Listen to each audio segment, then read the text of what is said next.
And good evening, everybody. Welcome back to Falcon Park. The Doubledays taking on an exhibition opponent in the Finger Lake Lakers out of the Rochester Baseball League, just out of Rochester, New York.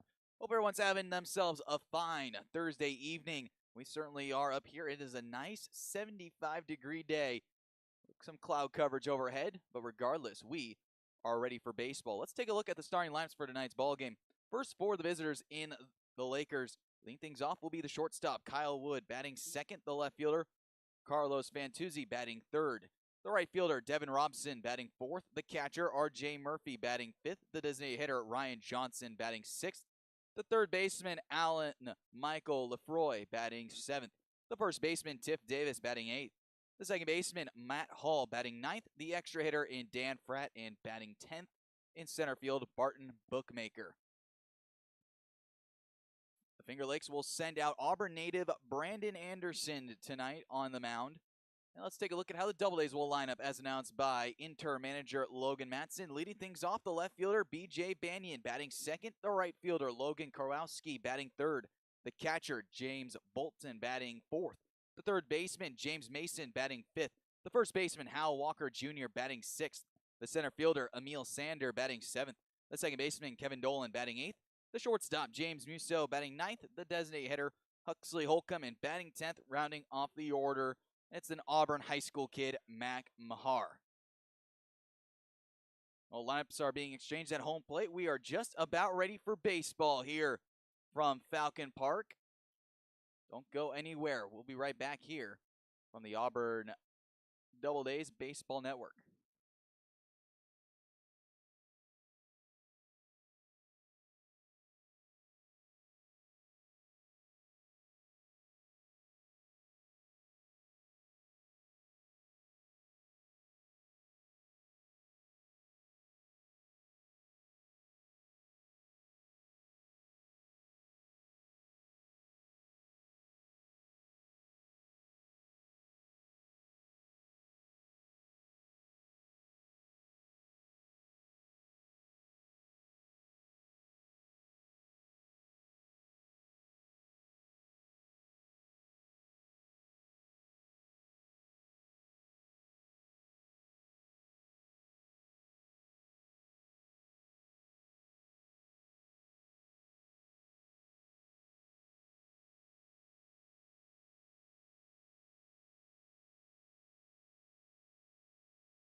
And welcome back to the Doubledays Baseball Network. We have Auburn Doubledays going up against the Finger Lakes Lakers, a part of the Rochester Baseball League. James Moore on the mound for the Doubledays. Let's take a look at how the defense will line up behind him, going from left to right. B.J. Banyan, Emil Sander, and Logan Korowski out in the outfield. James Mason, James Musso, Kevin Dolan, and Hal Walker Jr. anchor the infield. Behind the plate, James Bolton, the back end of the battery, and on the mound, as we mentioned, James Moore, currently from St. Lawrence University, the right-hander with a 5.54 ERA, has given up 8 runs, all of them earned, has given up 10 hits, walked 2, struck out 1. Opponents batting .356 on the right-hander so far this year. He's given up 1 home run as well. Well, it's been an interesting last couple of days for the Doubledays. Currently going on a 6-game winning streak that started in the Game 2 victory against the Niagara Power. Since then, it has just been win after win after win throughout the rest of the last week or so. A couple days ago, the Doubledays took Game 1 from the Niagara Power when they played a 2-gamer against the Doubledays, and then they played against the Newark Pilots later on. They took a loss in that one. Doubledays had a doubleheader against Newark last night. Won both of those games. Game 1 a little bit tighter, a 3-0 win, and then in Game 2 a little bit more of a bloodbath. It was a final score of 18-4.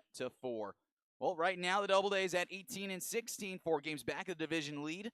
At home they are 13-8, on the road 5-8. In the last 10 games they are 7-3. James Moore delivers the first pitch on the way to Kyle Wood. He sends a high pop-up on the infield. James Musso is over there to make the catch and puts the squeeze on out number 1. So 1 pitch in, 1 away here to start the ball game.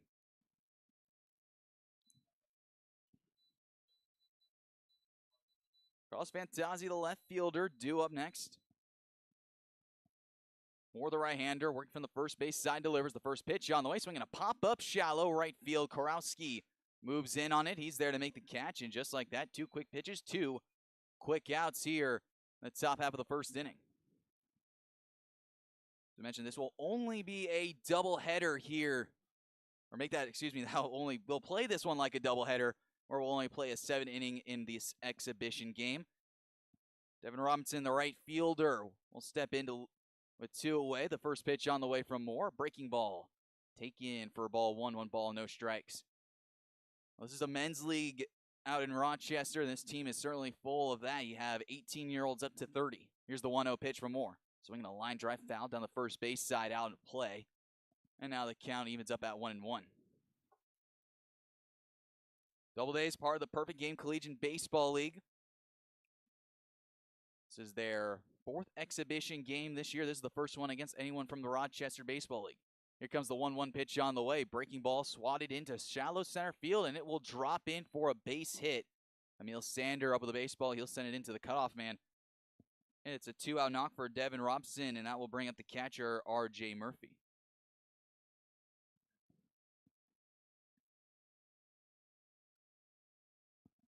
Two away with a runner on here in the top half of the first inning.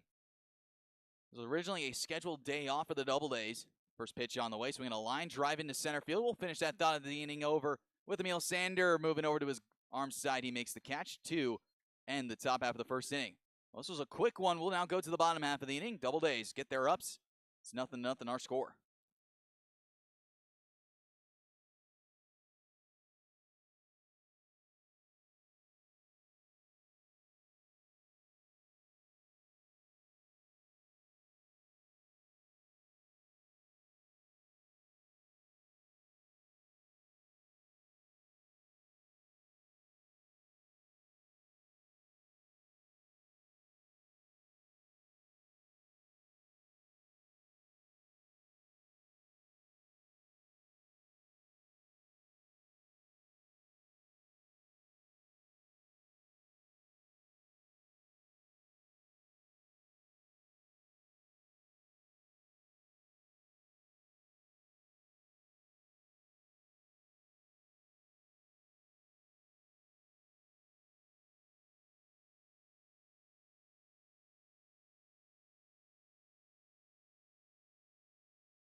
And welcome back to Falcon Park. The Doubledays will get their night started against Auburn native Brandon Anderson.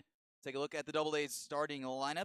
It'll be BJ Banyan leading things off. Logan Korowski batting second. James Bolton batting third. James Mason batting fourth. Hal Walker Jr. batting fifth. Emil Sander batting sixth. Kevin Dolan batting seventh. James Musso batting eighth. Huxley Holcomb batting ninth. And Mac Mahar batting 10th, rounding off the order. BJ Banyan will lead us off here in the bottom half of the first inning.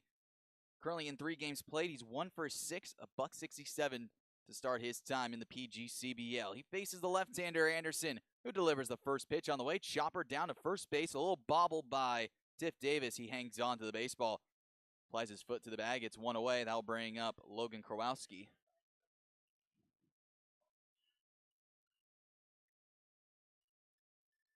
Logan, another late addition to the Doubledays roster. So far in 2 games, he's 1 for 5. Limited action as a freshman in Cortland.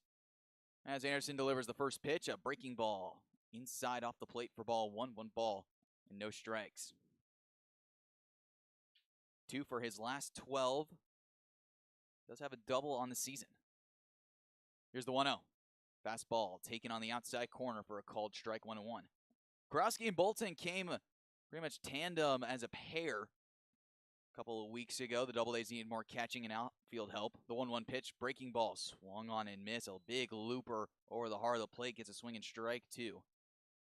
Logan Matson, interim manager with Expedition Games. He's in the third base coach's box. And Christian Malillo, our first base coach of the afternoon. Here comes the 1-2 pitch on the way. Fastball taken for a call. Third strike on the outside corner. First strikeout of the ballgame for Anderson. 2 away, and that will bring up James Bolton.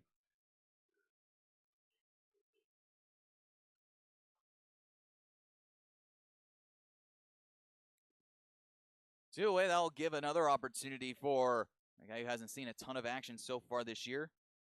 Bolton, this is his 4th game. The first pitch on the way is a fastball taken down and inside for a called strike, 0-1. 22 at-bats so far. He's 6 for his 22, 273 average with an RBI and 4 walks. Here's the 0-1 pitch on the way, swinging a little slap shot over to first base. Right to the bag is Davis again. 3 batters up, 3 batters retired. We now go to the second inning. The Doubledays and the Lakers tied up at 0-0.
Picking things up here in the top half of the second inning, the Doubledays and the Lakers knotted up at 0 here in the top half of the inning. Ryan Johnson, Alan Michael Lefroy, and Tiff Davis, 5, 6, and 7, due up against James Moore and the Doubledays.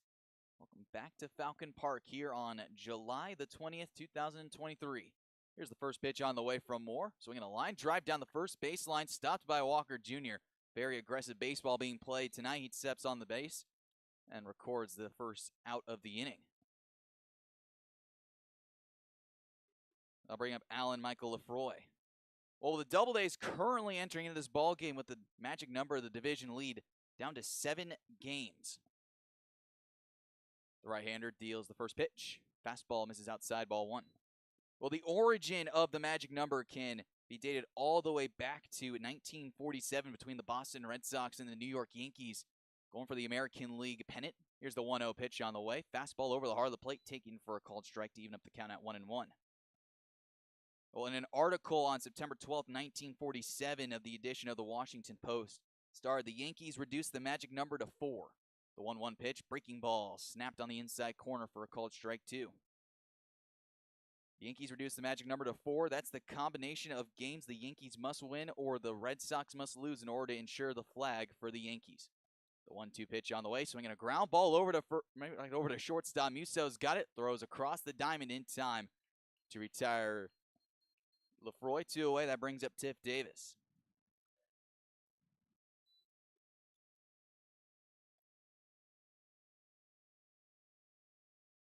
Well, how about that, though, for the origin of the magic number going all the way back to 1947. Ultimately, the New York Yankees were the one to raise the pennant for the American League. The first pitch is swung on and popped straight up the chute. Who wants it? Kevin Dolan moving closer to the second base bag. He's there to make the catch. We are flying through the first inning and a half here inside Falcon Park. We now go to the bottom half of the second inning. Both ball clubs looking at zeros on the scoreboard.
Picking things up here in the bottom half of the second inning, James Mason, Hal Walker Jr., and Emil Sander, 4, 5, and 6, due up against the left-hander Anderson.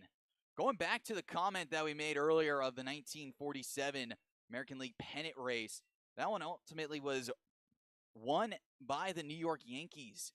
Going into the final stretch of the season, they were up against the Brooklyn Dodgers, who were able to muster out the National League title by staying ahead of the St. Louis Cardinals. The first pitch to Mason is a fastball on the outside corner that splits the outer edge. 0-1.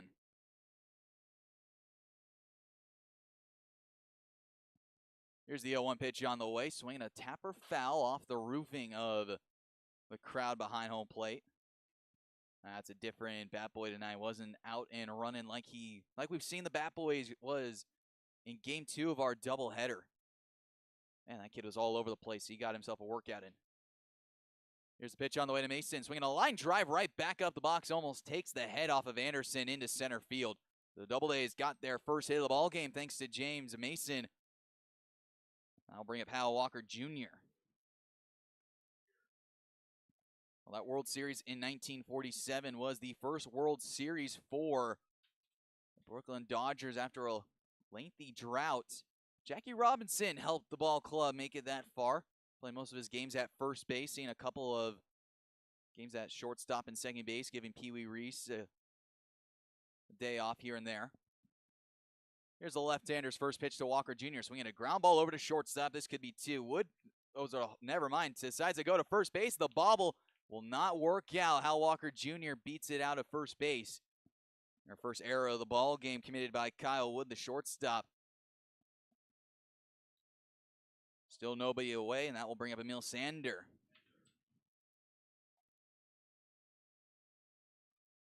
This will be an interesting ball game here for both of these sides.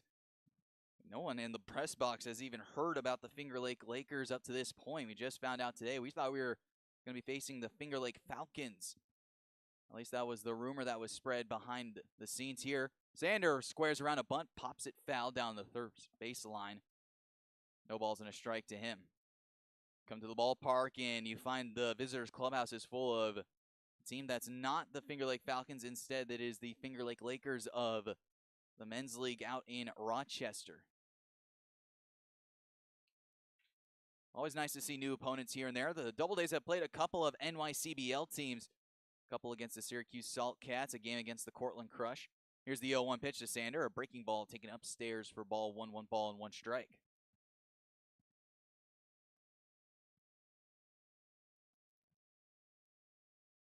Left-hander peers in, gets his sign. Sander 1 for 1-1 in the count so far. Bopped up the bunt attempt, his first pitch. Pitch on the way, swinging a jammed into the second baseman of Matt Hall. He's there to make the catch in the infield dirt, 1 away. I'll bring up Kevin Dolan.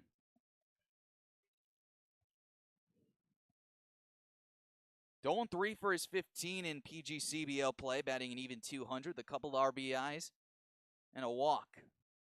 Did get 2 hits against the Syracuse Salt Cats last week. It's his first multi-hit game of the summer. Couple looks over at second. Mason dancing off the bag. There they go. Swinging a check swing sent foul down the first baseline. Doubledays trying to get a hit and run going. Dolan with good bat to ball skills. The runners at second and first. Got a good jump as well. Anderson, a left-hander, didn't peer over to second base. Mason had a really good jump, so even if it was taken for a ball, it might have worked out that the Doubledays could have had a double steal successfully work. The element of surprise is gone now. Anderson comes set. Wood working out of the back pocket. The pitch on the way. Breaking ball taken down low and inside for ball 1, 1 ball and 1 strike.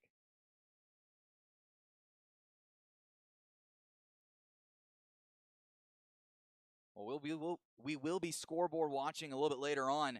Jamestown and Elmira playing a doubleheader. Game 1 has to be done around now. So we'll take a quick peek at what we've got here. Here's the pitch on the way. Dolan swinging a line drive into right field. Sinks in for a base hit in front of Robinson. Here comes Mason getting the in-between wave on the late stop sign. Everyone retreats back to their bases. Bases loaded after the Kevin Dolan single, and that brings up James Musso.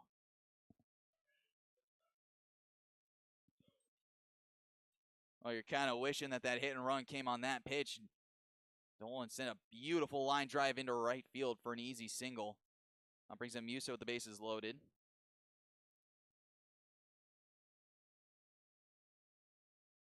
We're taking a look at Game 1. Jamestown defeated the Elmira Pioneers 9-1. That was a 5 o'clock start time. Elmira with the lead in the Perfect Game West League. The first pitch to Musso is a fastball taken upstairs for ball 1. Elmira sits at the top at 21-12. Batavia right behind them at a half game back, 22-13. Jamestown now improves to 20-13. They were 2 games back at the beginning of the afternoon. Here's the left-hander's 2-1 pitch on the way. Swing and a miss. Musso just gets a piece of it, actually turns into a foul ball. We will be scoreboard watching throughout the rest of the season. All these games coming down to the wire here in the summer of 2023, especially the month of July. Always a pleasure. The pitch on the way. Breaking ball off the plate.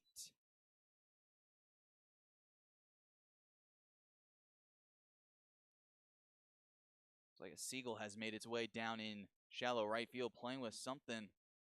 Doesn't look like something of food. Here's the pitch on the way to Musso. Swung on and missed. A little behind on a fastball, and now is down to a ball and 2 strikes. Well, if you're from the West Coast, you're certainly used to seeing those seagulls all around ballparks and stadiums. I know my home T-Mobile Park always seem to know what time the game ends. Here's a left-hander's 1-2 pitch on the way. Swinging a tapper up the middle. Dive, can't get it on into center field. 1 run scores in Mason. The 2nd run in Walker Jr. is held up at third base. James Musso gets a seeing-eye single up the middle to put the Doubledays up 1-0 here in the bottom half of the 2nd. It's his second RBI of the year. Now bring up Huxley Holcomb.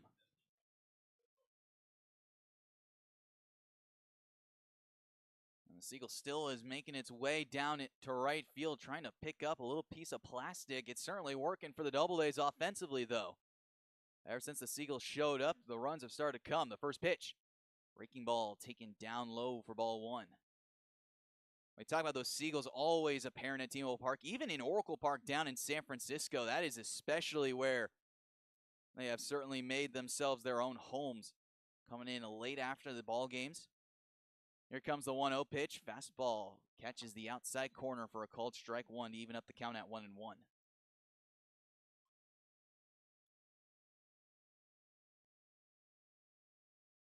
Bases are loaded. Only one away here in the bottom half of the second inning. Doubledays with one run on the board already.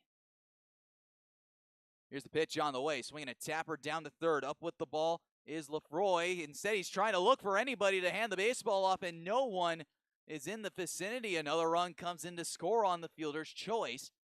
Hal Walker Jr. comes in to score. It's a 2-0 Doubledays lead on the RBI ground ball by Huxley Holcomb. And now time is called as the pitching coach will make his way out to the mound.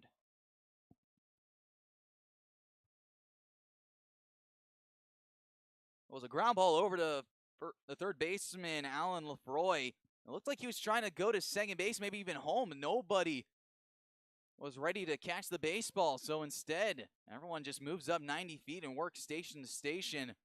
And Christian Malillo is a very busy man at the first base coach's box. He's not only got the shin guards of Holcomb and Mason, he's also got a couple of elbow guards. Looks like he's got some batting gloves in both of his back pockets.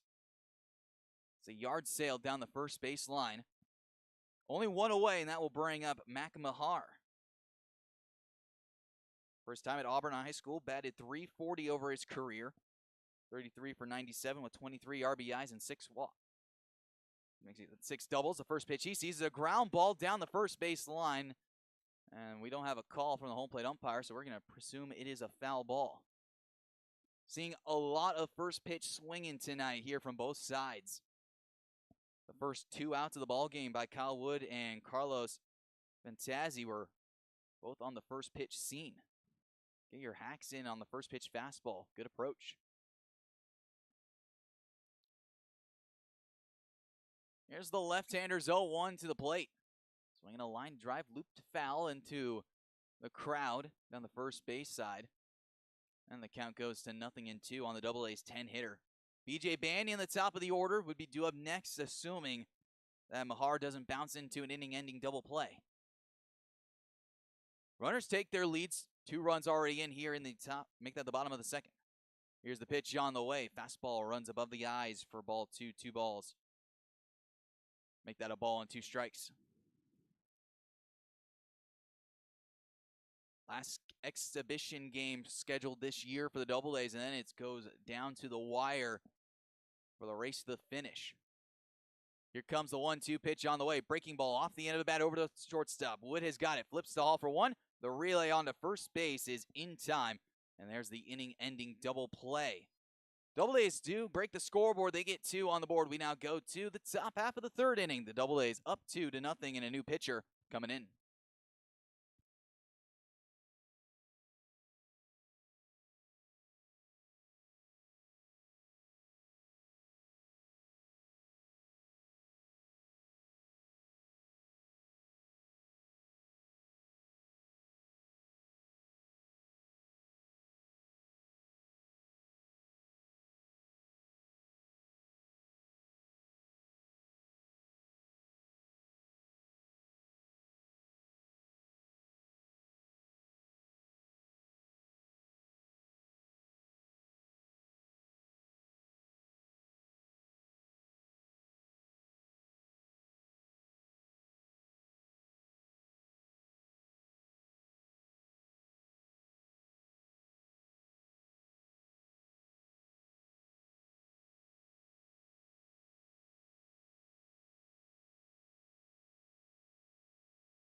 Welcome back to Falcon Park. James Moore's night is done after 2 quick innings. Gives up only a hit, and that is all. He hands the ball off to Teddy Nelson with a 9.35 ERA. 6 games, 8 2/3 innings pitched. He's given up 7 hits, 10 runs, 9 of them earned, walked 14, struck out 10. Opponents batting .233 this year on the right-hander from Bates College. Second baseman Matt Hall, Don Fratt, and Barton Bookmaker. The bottom third of the order for the Finger Lakes. The first pitch from Nelson, a fastball, look out. Came right for the numbers, ducking out of the way is Hall. 1 ball and no strikes.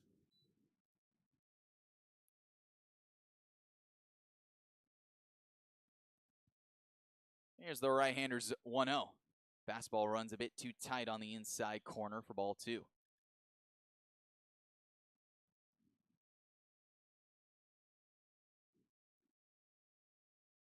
The right-hander peers in. Bolton sets up inside. 2-0.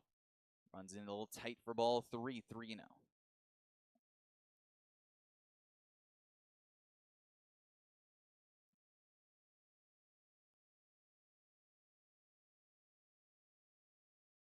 Here comes a 3-0 pitch on the way from Nelson, and it runs inside for ball 4. So the first batter he sees 4 straight balls, misses inside.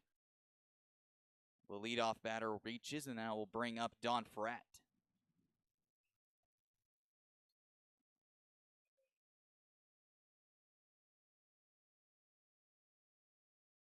Oh, ever wonder why the third game of a series can sometimes be called the rubber match? The first pitch on the way, fastball runs inside, goes right to the backstop. Moving up to second base safely is Matt Hall. And Teddy Nelson struggling to find the strike zone here early on. But the rubber game in baseball derives its term back at the beginnings of baseball. So if you were to split a series, so let's say a baseball series is 3 games typically, right? Here comes the 1-0. Fastball runs inside for ball 2. Well, if each team wins one of those games, it comes down to a final third game, which is called the rubber match. And the term derives from the winning team gets the rubber, technically the baseball that is. Here comes the 2-0. Fastball upstairs for ball 3. 6 straight balls so far delivered. That's 7 straight balls delivered from Nelson since entering on. But the third game is known as the rubber game, and it's derived from the concept that the winning team gets to keep the rubber ball, i.e. their progression. 3-0 pitch misses outside for ball 4.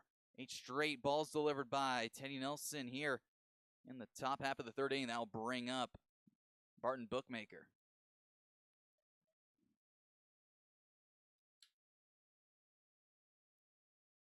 Well, their game progression in this rubber game, Major League Baseball teams must win at all costs by completing 9 innings or by rare 10 innings on run rules or walk-offs, that is.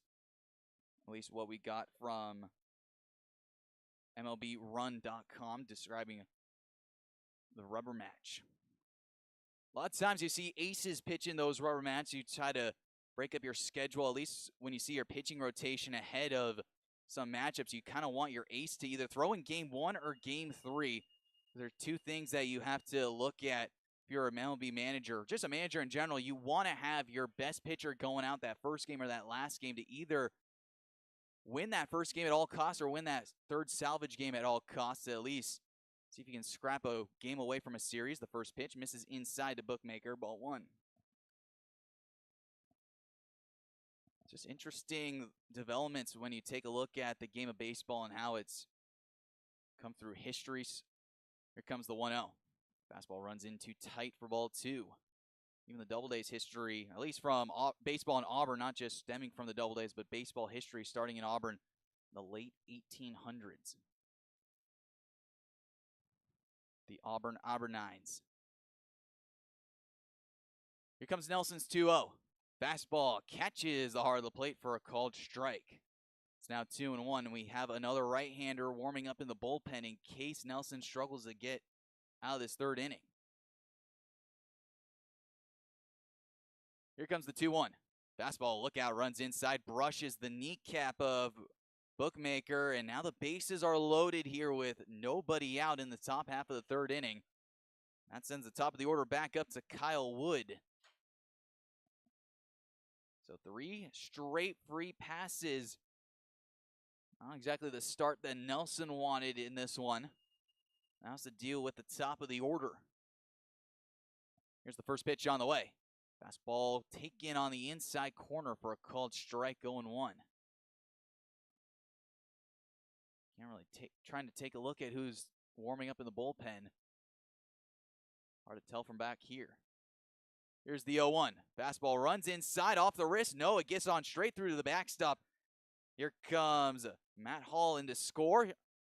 And just like that, the first run of the ball game for the Falcon, make that the Lakes, comes in.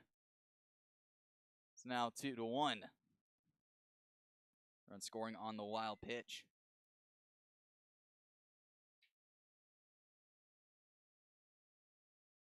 Light crowd on hand here for this exhibition ball game. We'll be back to normal on Friday with Geneva. The 1-1. Swing and a miss. Nelson gets a good fastball on the outside corner. Leadoff hitter Wood now down to a ball and 2 strikes. Bolton sets up outside. Here comes the 1-2 pitch on the way. Swinging a foul right back to the screen. Wood got a fastball in on his hands, just able to get enough contact to foul it away.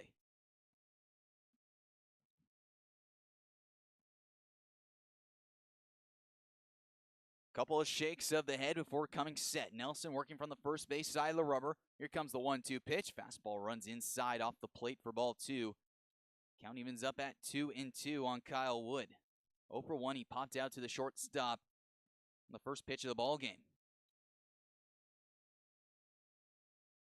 Runners take their leads off second and third. Here's the 2-2 pitch. Swinging a fly ball out to right field. Logan Kowalski has a pretty good arm. Let's see if they'll test him. Runner tags. Here's the throw, the plate on a hop, and the tag is not in time.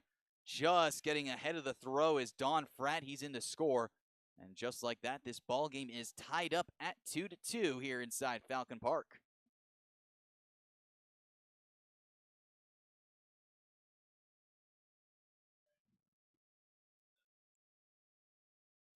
Oh, more importantly, that first out of the ball game, make that the first out of the inning is recorded. So Nelson can maybe breathe a little bit. In the infield drawn halfway here with 1 away, and the go-ahead run sitting 90 feet away at third. Here's the first pitch. Swinging a line drive down the right field line, slicing away from Kowalski, and it's just going to hop over the retaining wall down the right field line off to the bullpen for swinging strike 1. Doubledays in their home whites. The Lakers in their road blacks with blue accents and white pants. Here's the 0-1. Fastball taken on the outside corner for a called strike 2. Now Nelson's a strike away from finding a little more control of this inning. Started off with a walk, and a hit by a pitch. Bookmaker aboard at third base. Here's the 0-2 from Nelson. Fastball right straight to the backstop. Bolton has it. Flips to Nelson. No, he can't get a good grip on the baseball and just rolls it to the right. Make that the left-hand batter's box. Into scores Bookmaker. It's now a 3-2 Lakers lead here in the top half of the third inning.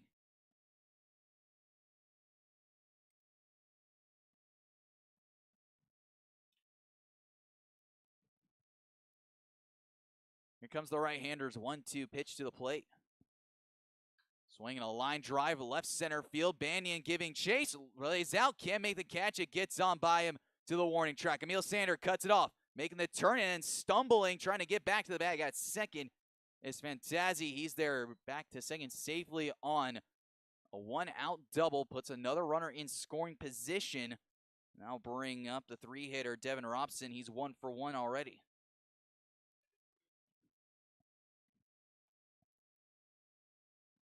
So 1 away with a runner in scoring position here in the top half of the third inning. Only a 7-inning ball game here tonight.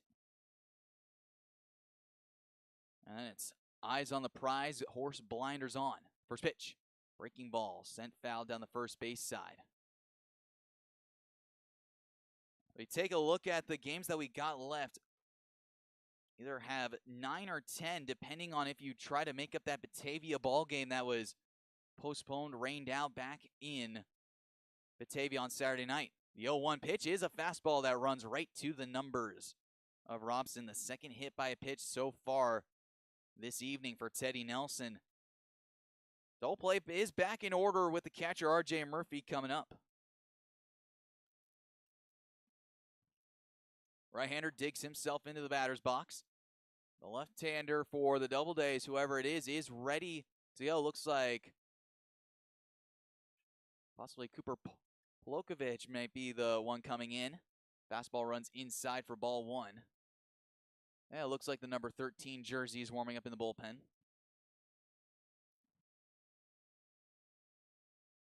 Right-hander peers in. Here's the 1-0. Swinging a ground ball over to Musso at short. He's got it. Sends it to Dolan for one. The relay to first base with a stretch from Walker Jr. And it's in time. The inning-ending 6-4-3 double play is turned to get the Doubledays out of the inning. We now go to the bottom half of the third inning. Auburn trails by one. It's 3-2.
Picking things up here in the bottom half of the third inning, B.J. Banyan leads things off, says at a first pitch breaking ball that catches the outside corner from Brandon Anderson, 0-1 the count.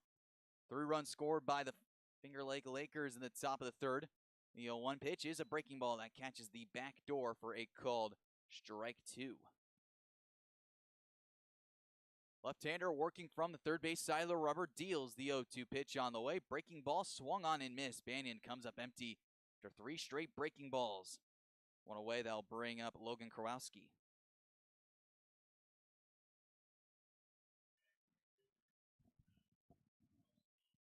Now time is called as that will be it for Brandon Anderson. His night is done. Getting a round of applause from his infield. This is his last ball game pitched. So congratulations, Brandon. Your final outing of your baseball career is a strikeout back in the hometown. I'll tell you a little more about the new pitcher when we come back here on the Doubledays Baseball Network for the bottom half of the third inning to face Logan Kowalski with one away.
One away here in the bottom half of the third inning. Troy Liebert will take over on the mound. Logan Kowalski 0 for 1 with a strikeout.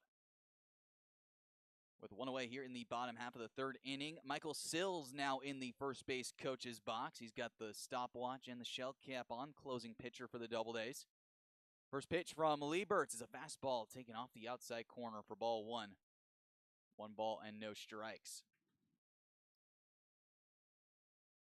Here's the 1-0. Swing and a miss. A fastball in the outside corner gets a swing and strike, and the count evens up at 1-1. Still a pretty decent crowd on hand here for this Thursday evening. The 1-1. Swinging a foul down the third base side. Now the count goes to a ball and 2 strikes. Wind blowing out till left field. Good for the right-handed batters. Here's the 1-2 pitch to Kowalski. Breaking ball off the plate away for ball 2-2 and 2 the count.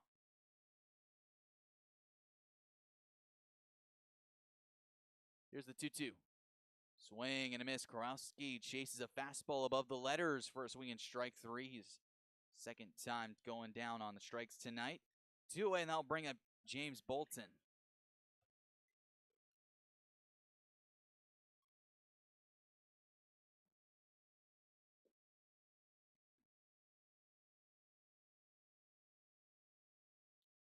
Here's the first pitch to Bolton. It's a fastball taken for a called strike on the outside corner, 0-1. Here's the 0-1. Breaking ball snaps back over the inside corner for a called strike 2, 0-2 on the Doubledays 3-hitter. 2 for his last 6 here in the PGCBL play. The 0-2 on the way, swinging a line drive to second base right to Matt Hall. Doesn't have to move a step. Has it in his tracks, and the side is retired. Doubledays go down in order, 1-2-3. We now go to the 4th inning. Auburn trails 3-2.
Picking things up here in the top half of the 4th inning. The Doubledays currently trailing the Finger Lake Lakers by a score of 3-2. New pitcher to tell you about, it's the right-hander John Herrick out of Auburn High School. And a new man behind the plate, the extra hitter in tonight's ballgame, Mac Mahar, will be the back end of the battery. 5, 6, and 7 due up for the Lakers. Ryan Johnson, Alan Michael Lefroy, and Tiff Davis in order. All went down 1-2-3 in the top of the 2nd inning. Herrick, the right-hander, looks in, gets his sign. Here's the first pitch. Fastball pulled outside for ball 1, 1-0. Well, plenty of teams are in the Ohtani sweepstakes for the 2024 season. However, the 2023 season still has interesting developments from the Japanese star. The 1-0 pitch outside for ball 2. Well, assuming that Ohtani is dealt at the trade deadline, he is the hottest ticket on the hot stove. The 2-0. Swing and a miss. A good slider on the outside corner. Get to swing and strike 2-1. Well, plenty of teams certainly have showed their interest. So, you know, the Dodgers will always be very, very interested in landing Ohtani. The 2-1. Fastball bounced in the dirt for ball 3. Well, the Yankees could have also been a team to try and land Ohtani. However, the recent struggles out of the Bronx, nothing's been going well for the men in pinstripes over the last couple of games. A 3-1 outside for ball 4. So leadoff walk to Ryan Johnson. That brings up Alan Lefroy.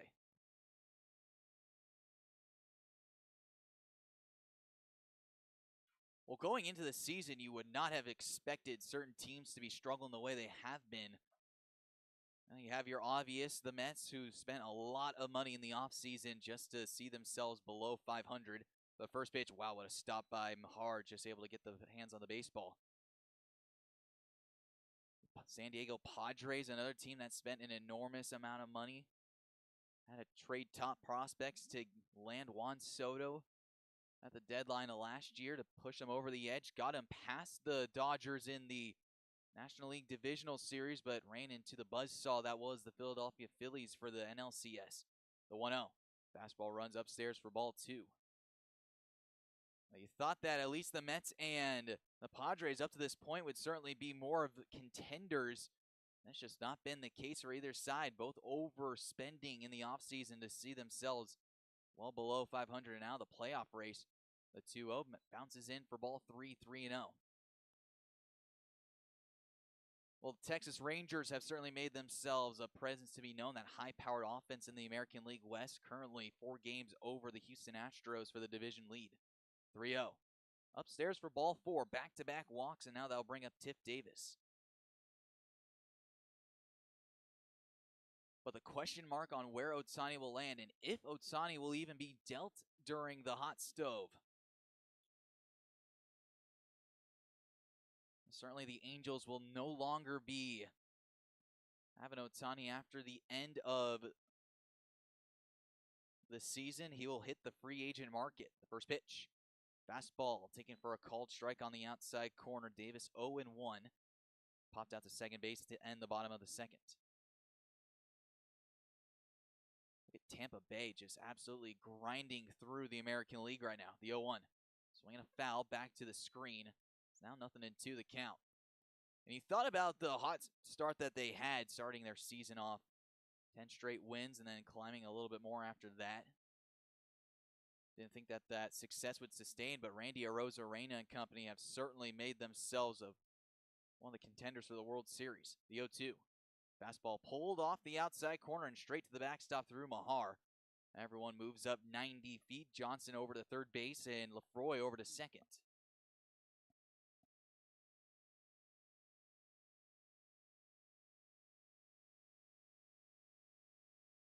Don't think the Angels would want to trade within the American League West for Ohtani at the trade deadline this year.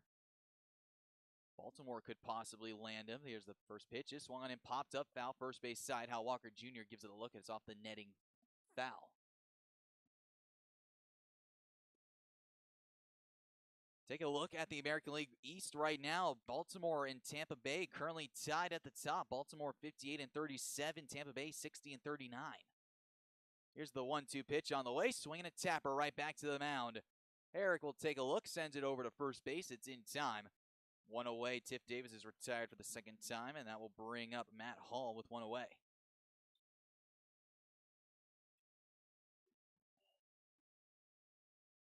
American League Central looking somewhat competitive compared to recent years. The Twins at 50-48, currently at the top of the standings. They just split a 4-game set with the Mariners back in Seattle. Here's the first pitch. Fastball outside for ball 1. Cleveland Guardians still hanging in there in the division. They are currently 47-49, 2 games back of the lead. The Detroit Tigers, despite the struggles for them this year, they have found their way back into a pennant race. Make that a divisional race. The 1-0 pitch is outside for ball 2. And then you have the White Sox. Man, that's been tough tough couple of years for White Sox fans. Here comes the 2-0. Fastball over the heart of the plate, taken for a called strike. It's 2-1. And, of course, the struggles in Kansas City this year. There's a lot of things that have to happen for the Royals. They want to see Bobby Witt Jr. play in October. 2-1. Fastball upstairs for ball 3, 3-1. Let me take a look at the National League side. Wow, just the Atlanta Braves are on a tear and a half. Currently 10.5 games above the Philadelphia Phillies. 62-33. The 3-1. Swing and a miss. Matt Hall well out in front of a breaking ball. Now the count rolls to 3-2 with one away.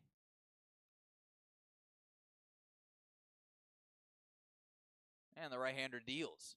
Swing and a miss out in front of another fastball. Comes up empty, 2 away. First strikeout of the ball game for Herrick. And that will bring up Dan Fratt.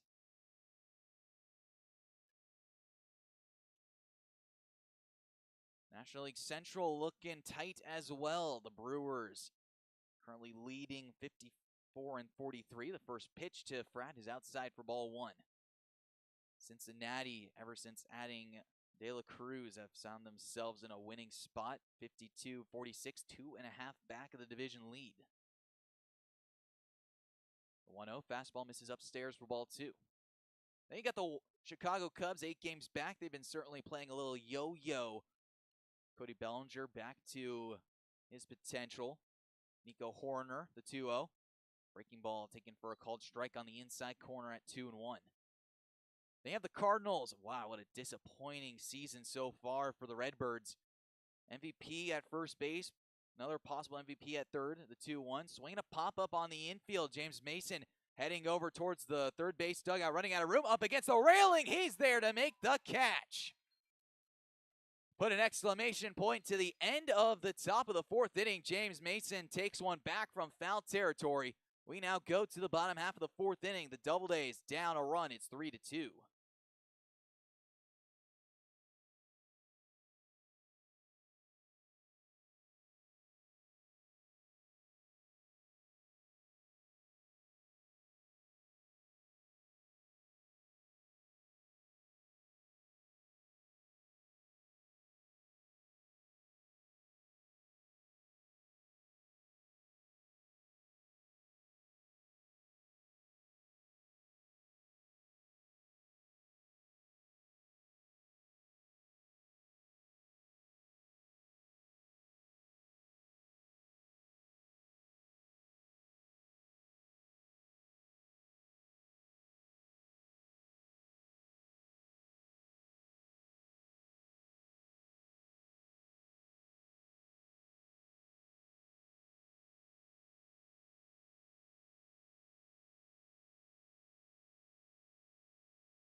Picking things up here in the bottom half of the 4th inning, it will be the meat of the order. James Mason, Hal Walker Jr., and Emil Sander do up. James Mason, what a catch to finish off the top of the 4th inning. Playing third base, high pop-up down the third base line. You maybe only get one chance a career to make a catch like that. Up against the dugout railing and brought the baseball back. First pitch he sees is popped up, foul down the first base side. That's off into the crowd for a swing and strike, 0-1.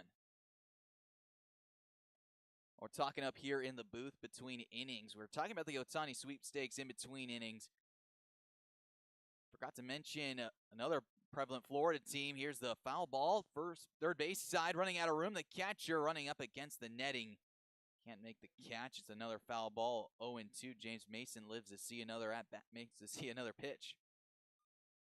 We talked a little bit about Tampa Bay. They could possibly make a run, especially with their lead that they have in the East, tied with Baltimore. They need to play some neck-and-neck baseball against the O's. But the Miami Marlins could possibly be another team to land the two-way superstar. It makes sense, though. 10.5 back of the division lead is a little bit of a tougher sell. The 0-2 fastball misses outside for ball 1. Well, it would be a trade that would send Ohtani out in. Well, the Marlins do have a pretty deep system intact. The 1-2 pitch is swung on and tapped right back to the mound. This is going to be a tough play for Liebert. The throw pulls off the first baseman, Davis. Mason takes the turn at first base. He's going to motor into second base. He's in there with a dive safely. The Doubledays have another base runner aboard via a throwing error. That'll bring up Hal Walker Jr.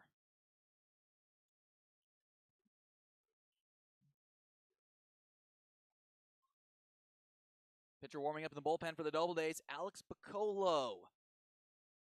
Looks to come in for the top half of the 5th inning. And then you take a look at the National League West and how wild west that is going to be towards the end of the year. Dodgers were probably right now the leading target to land Ohtani in the offseason.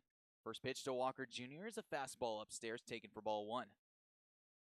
The Dodgers currently 55-40, 2 games ahead of the Diamondbacks at 54-43 and the Giants at 54-43. Here's the 1-0. Breaking ball taken over the heart of the plate for a called strike and evens up the count at 1-1. Well, then you have, we talked about the Padres earlier, 46-51, a dreadful year to start. 10 games back, and then, of course, you have the Rockies at 37-59. Here's the 1-1 pitch. Breaking ball. Ooh, taken for a called strike on the outside corner just at the bottom of the knees.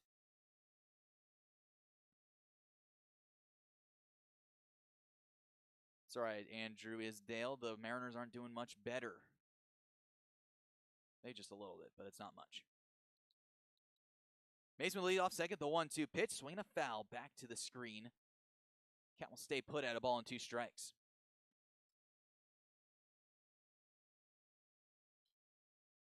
Well, the trade deadline will start to be heating up rather quickly going into the end of July, beginning of August. The 1-2 pitch is a breaking ball taken down low for ball 1, or make that ball 2, 2 balls and 2 strikes to Walker.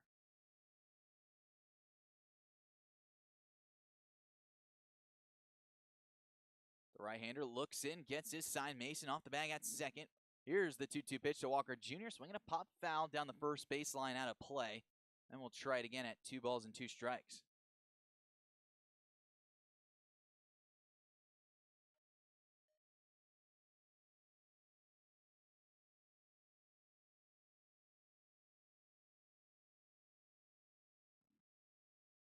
The right-hander looks in. Walker choked up on the bat.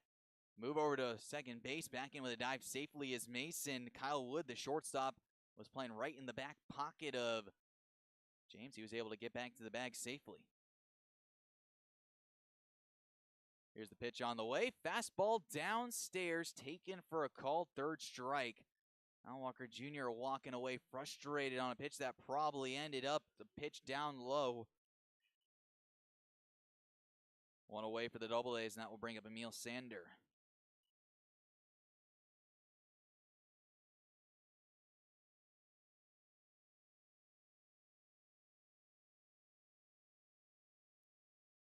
Emil pop out to the second baseman, his first time up.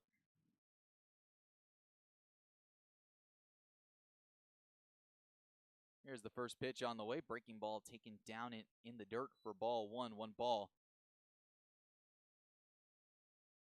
And no strikes to Sander.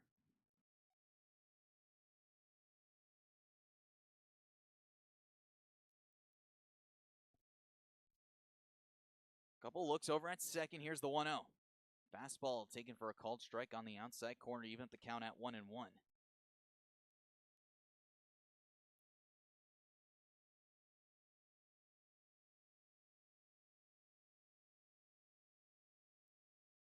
Here comes the 1-1 pitch on the way to Emil. Fastball pulled outside, taken for ball 2, 2-1. Well, we were looking through the Hall of Fame a couple of days ago, back on Monday. A couple of very familiar pick jerseys were hanging up on the walls. Saw the Ichiro 262 hit season 1. The 2-1 pitch is swung and fouled back to the screen. It's now 2-2. Tim Lincecum's jersey from the 2010 World Series. Earned himself a Cy Young in that year as well. Him and battery mate Buster Posey. A couple of artifacts from his personal collection in the Hall as well. Here comes the 2-2. Swinging a high fly ball into left field. Starting back and now coming in is Fantazzi. He's there to make the catch on Emil. 2 away, and that'll bring up Kevin Dolan. Well, one thing that I saw that I didn't think I would ever see in my life is a San Diego Chicken mascot that is still hanging in the Hall of Fame to this day. And we haven't seen the Hall of Fame, or we haven't seen the San Diego Chicken in a long, long time. He's certainly been replaced by the swinging Friar that is currently on the sleeves of the Padres' current uniforms. There's a pitch on the way. Breaking ball taken upstairs for a called strike, 0-1. Kyle Wood, the shortstop, again trying to flash back James Mason at second base, who had a really healthy secondary lead.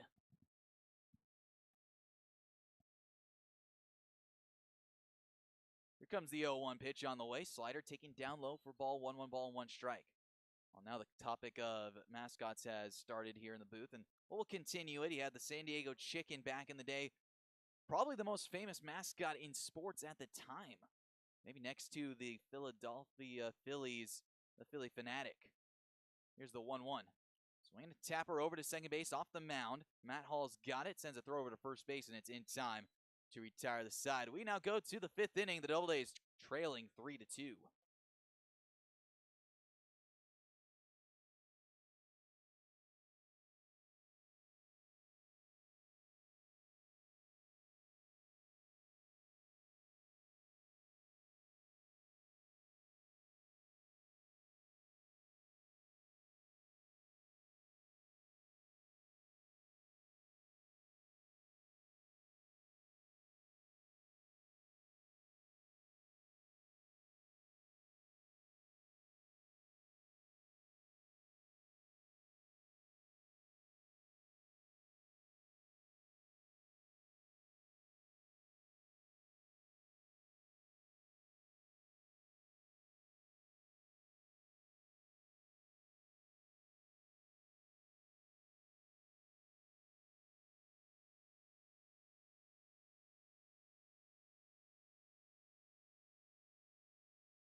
Picking things up here in the top half of the 5th inning, Alex Piccolo gets his first opportunity to throw in front of the fans here inside Falcon Park.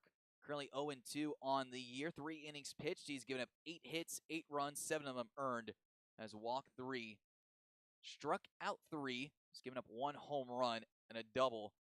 Opponents batting 1,000 off him with a 21 ERA to start his collegiate career. Off to Mansfield University to join a couple of former Doubledays, Jake Houts and Joe Gleason. The right-hander deals the first pitch on the way. Fastball runs a bit too tight inside for ball 1. We're talking about mascots to end the bottom half of the 4th inning. Talked a little bit about the San Diego Chicken. No longer in effect. The 1-0 pitch is laced into left field for a base hit in front of Banyan. as a lead-off single for Barton Bookmaker, and that brings the top of the order back up to the shortstop, Kyle Wood. Obviously, have to give my hometown, the Seattle Mariners, the Mariner Moose, a good call. He's the only mascot to break his ankle while trying to rollerblade in the Kingdom. That's a true story. Here's the first pitch on the way to Wood. A fastball runs a bit too tight inside for ball one. 1 ball and no strikes. Riding around an ATV, gets pulled around on rollerblades and smashed his right leg into the center field wall. Put the Mariner Moose out of commission for a couple of weeks. Here's the 1-0 pitch. It's a fastball that runs a bit tight inside for ball 2. Philly Fanatic, obviously a favorite. That's why he's the Fanatic. He's one of the few mascots that also travels around to the rest of the baseball teams. So going to ground ball over to shortstop. Musso bobbles it, can't keep it. Now he has no play on the rest of the infield. Bacall looks like he had a tailor-made double play. A little bobble by the Doubledays shortstop. Puts a man aboard at first and second with nobody out. And that'll bring up the second hitter in Carlos Fantuzzi.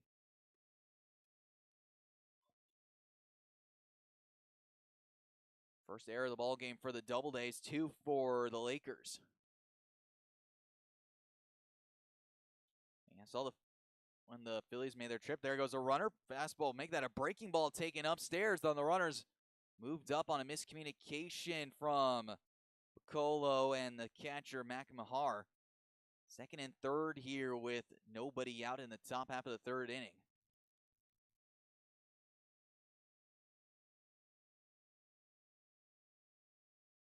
Well, the Los Angeles Angels are one of the few teams to not have mascots. There's only a couple of teams in the major leagues that don't have a mascot. A fastball swung on and missed.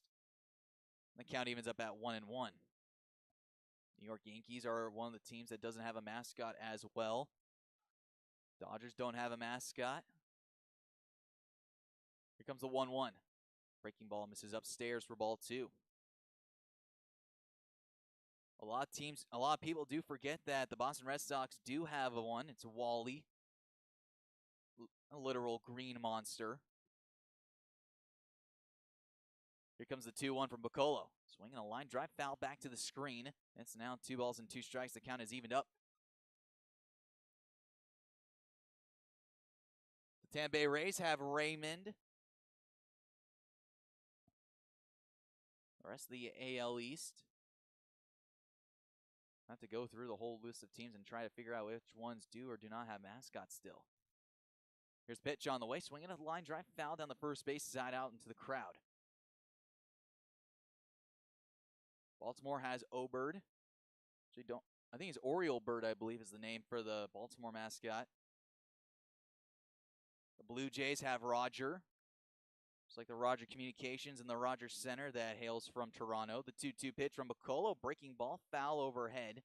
We'll try it again at 2 balls and 2 strikes. The AL Central, you have the Twins. They have a bear. The other team that has a bear would be the Chicago Cubs. Interesting that the Twins have a Twin City Bear. The 2-2 pitch. Breaking ball swung on and hit to right field. Sending Kowalski in down the line. He dives. Does he make the catch? No, he does not. The ball falls in. The throw gets cut off by Walker Jr. It's a parachuted RBI single. Walker sends a throw back into second base, but it was a no catch by the Doubledays right fielder. Run comes in to score. Another runner moves up, and now time is called with both umpires, the home plate and the field umpire, going out to talk. No one made a call if the ball fell or not. Kowalski didn't look like he... And now time is called, and both umpires are heading back. They're going to call a no call on a no catch. Well, Kowalski didn't look like he was up ready to fire.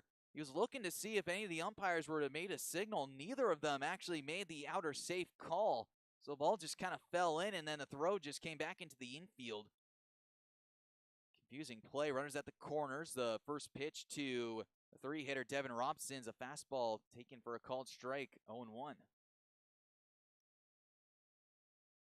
What an interesting ball game that has been played. We've seen some rather odd entities so far. Here's the 0-1 pitch on the way, swinging a tapper over to shortstop. Musso won't have a play at second. He'll take the long route. Throw is up the line. Walker Jr., though, applies the tag on Robson. One away, and another run does come across to score. Now it is 5-2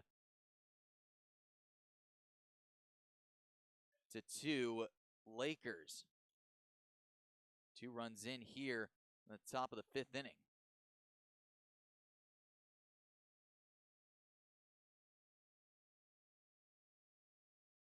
Here's the first pitch on the way to R.J. Murphy, the catcher. It's first pitch taken, called strike.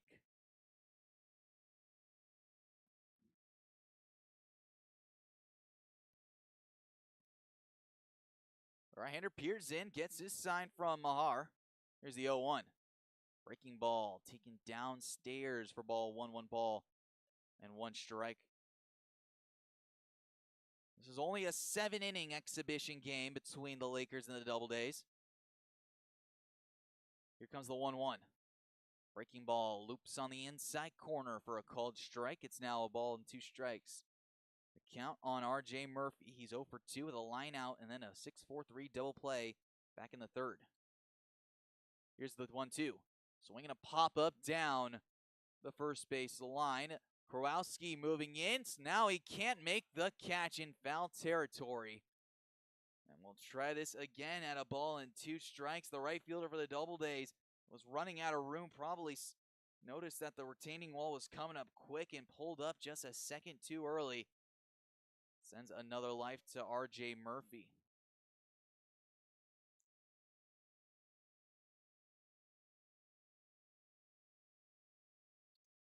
Here comes the 1-2 pitch.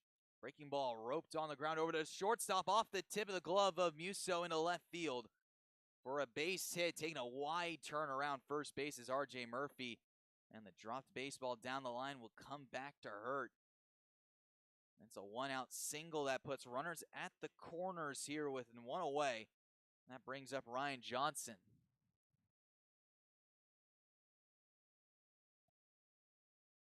Well, this was an exhibition game that did not get added to the roster until right towards the end of June.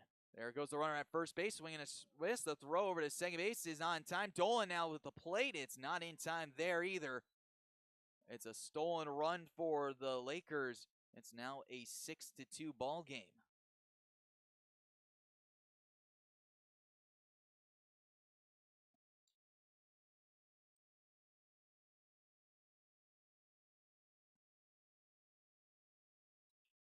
Runner now at second.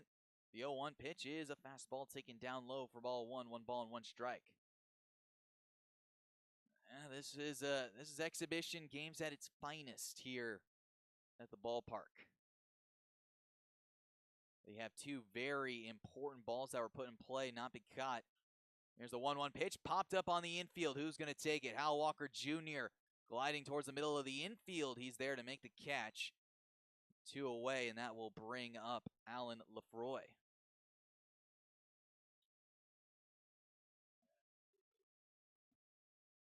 Well, the inning got started with a base hit by Barton Bookmaker. And then Kyle Wood, the shortstop, hit a tailor-made ground ball right to James Musso at short. A couple of bobbles, had nowhere else to go with the baseball. Tried to make a throw to first base, but couldn't get the bare hand. First pitch, breaking ball misses above the helmet with a duck from Lefroy. 1 ball and no strikes.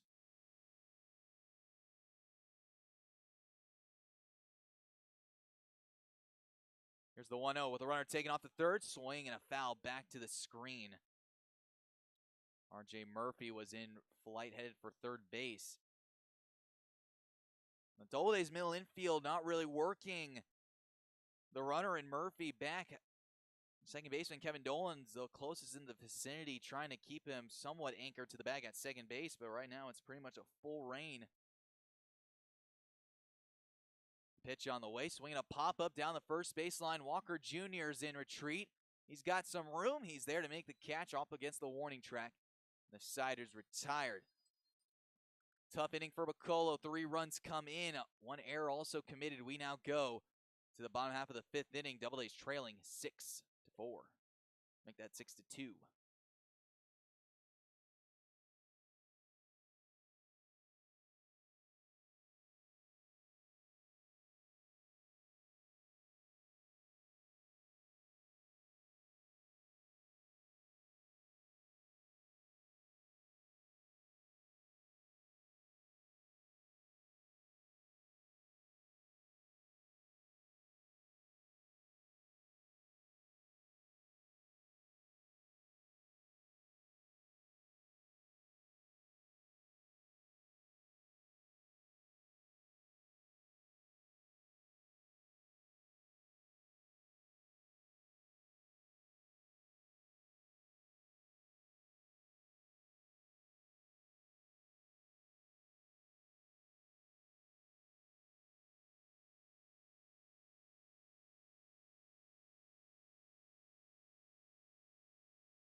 Let's see what the Doubledays offense can do here in the bottom half of the 5th inning. I'll have James Musso, Huxley Holcomb, and Mac Mahar due up. The first pitch on the way is a swing and a foul down the first base line, out of play. 0-1 the count.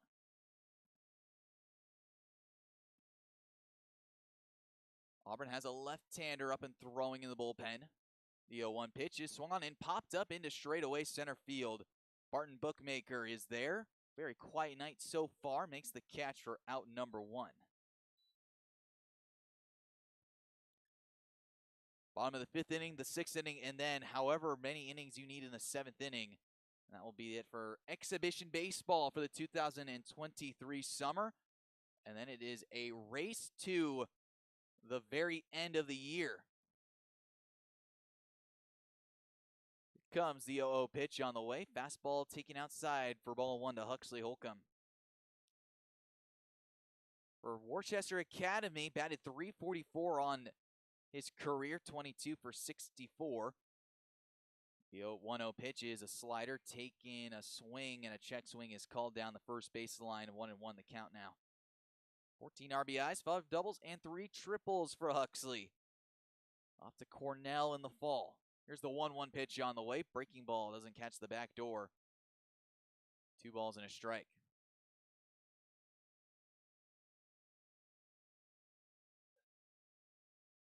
Here's the right-hander's 2-1 pitch. Swinging a chopper over to shortstop. Up with the ball is Kyle Wood. Throw to first base is high. Pulls off the first baseman. Tiff Davis off the bag.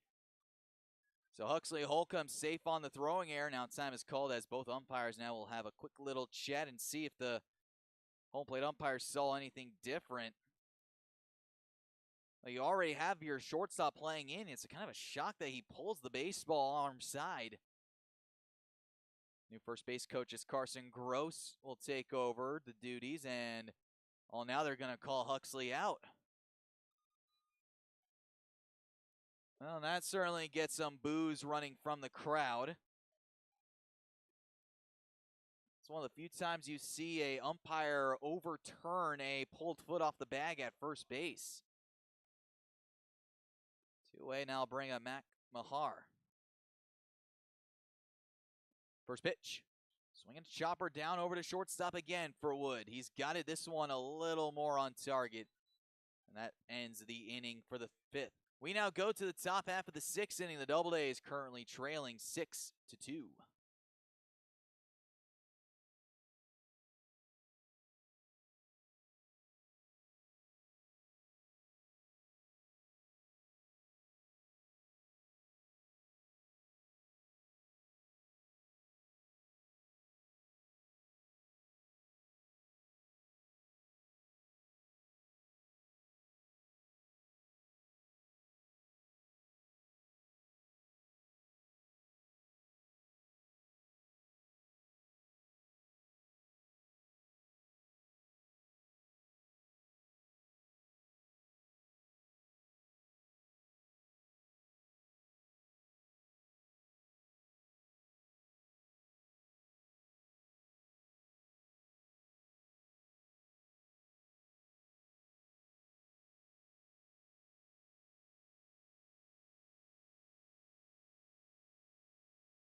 Picking things up here in the top half of the sixth inning from Falcon Park, the Doubledays taking on the Finger Lake Lakers.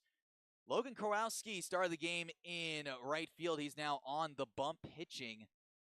Trying to see who's out in right field. Looks like Huxley Holcomb has taken over duties out in right field.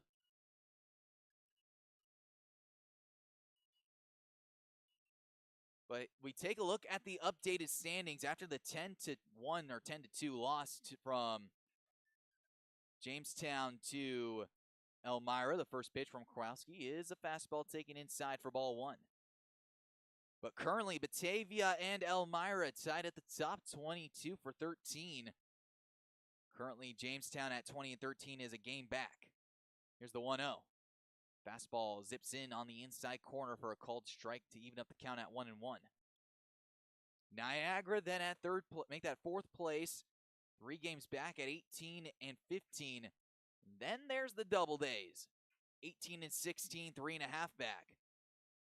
Swan in a foul down the first base side. Kowalski has a man where he needs him at 1 and 2, and you look at the playoff picture. That is it right now.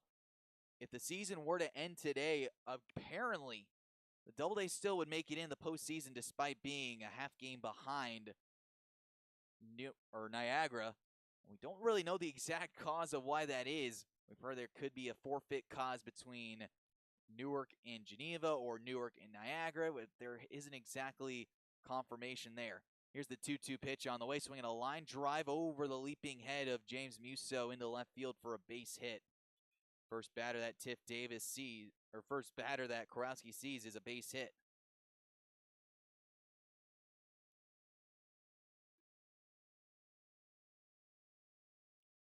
But how it works is the top 4 teams in each division make it on through. It is a 1-game single elimination up until the PGCBL championship, which is a best-of-3 series. The first pitch on the way from Kurowski to Matt Hall is a fastball taken down low for ball 1.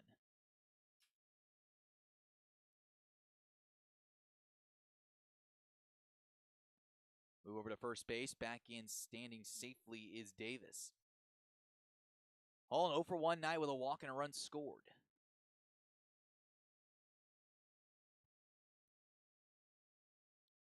Couple looks over. Here comes the 1-0.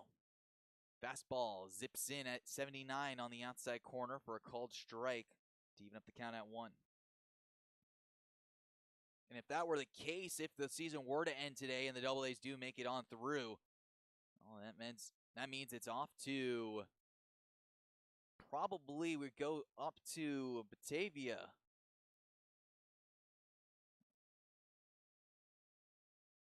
If 1 and 4 play and 2 and 3 play. Here's the 1-1. Swinging a line drive, roasted down the right field line. That's going to get tucked into the corner. Huxley has to play it off an interesting carom. Davis has, he pulled something around in second base. He's hobbling, holding on to his left hamstring at third base. And oh boy, time is now called as this does not look good. He drops his helmet from his hand, and luckily for him, the trainer's in the third base dugout, but not a good scene here. As Tiff Davis is starting to walk off towards the third base dugout with the Doubledays trainer right there. Now we'll have a pinch runner come in. And we'll get you that name just shortly, but a scary scene here.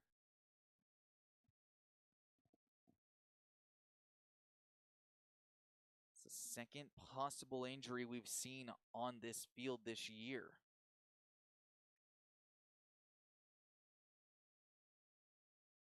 The line drive down the right field line, and Tiff Davis had pretty much third base guaranteed.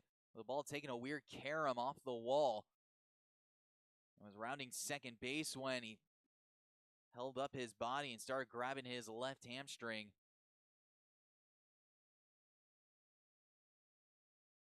Whether you have a pinch hitter due up, the first pitch he sees is a swing and strike. 0-1. Runners at second and third with nobody out. Infield drawn point blank. The 0-1.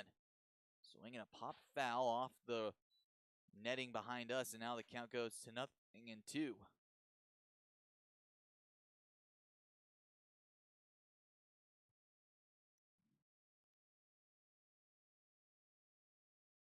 Here comes the lefties 0-2. Swinging another foul back to the screen.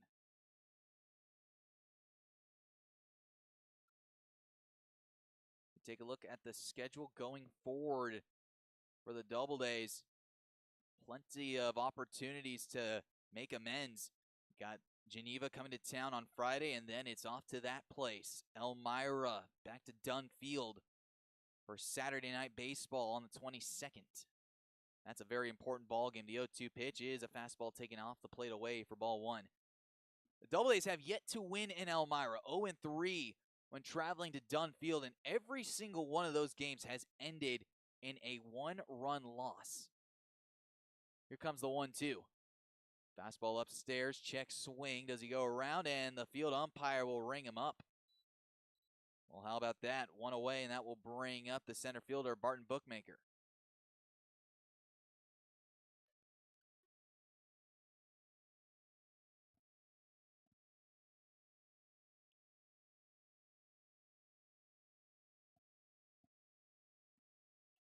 Here's the left-hander's first pitch. Fastball taken at the knees for a called first strike, 0-1. Then it's back to Jamestown for a Sunday doubleheader. Doubledays currently 4-0 on the season series against the Tarp Skunks. Pitch is popped up into shallow right field. Huxley Holcomb running all the way in. He makes the catch, cutting off Emil Sander. Maybe had the better opportunity to make the catch and a throw on. Huxley retires at 10 here. Now it goes back to the top of the order with Kyle Wood.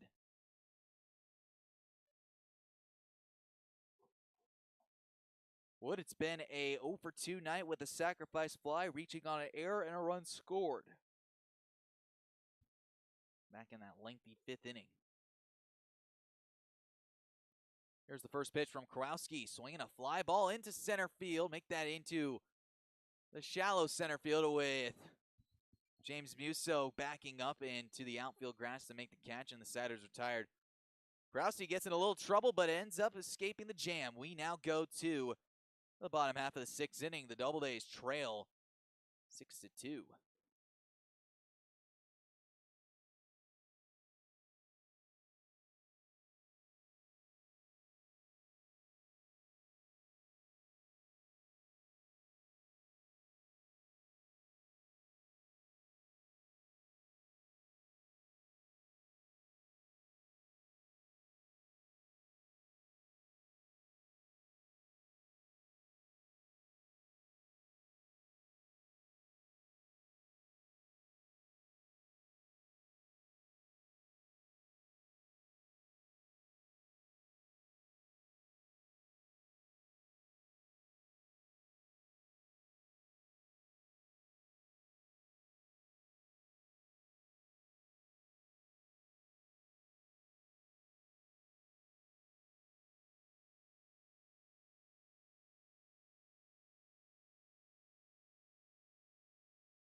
Picking things up here in the bottom half of the 6th inning, the Doubledays have the top of the order, B.J. Banyan, Logan Kurowski, and James Bolton.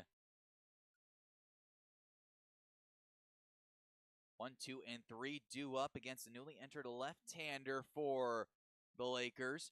The first pitch on the way is a fastball swung on and fouled down the first baseline, out of play.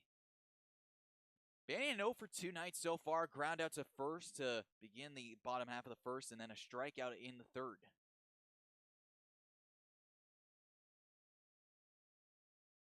Here comes the left-handers 0-1. Breaking ball catches the back door for a called strike 2. Well, you have the game tonight, game tomorrow against the Red Wings. That's a very important one, especially at home. Got to take on those teams that are struggling and put them to bed. A swing and a miss. Second strikeout of the ball game for Banyan. He's 0 for 3. I'll bring up Logan Kurowski. Looking to get off the snide 0 for 2. A couple of strikeouts. Off to Elmira, then on Saturday for probably the hardest night of baseball. Getting through a ball game in Elmira. The Doubledays, like we mentioned, have yet to have a winning game there. Every single loss we've had have been one-run losses. Just nothing has been easy when we've gone down there. There's been plenty of weird baseball options. The 1-0 pitch misses outside off the plate for ball 2, 2-0. A little bit of a nice break heading back up to Jamestown to take on the Tarp Skunks for a doubleheader. We saw them back on Sunday here inside Falcon Park. Auburn swept that doubleheader 2-0. 2-0 pitch is Swan and hit a fly ball deep out to left field. Going back to left fielder, twisting and turning, and somehow makes the catch up against the wall to take extra bases away from Kowalski. 2 away, and that will bring up James Bolton.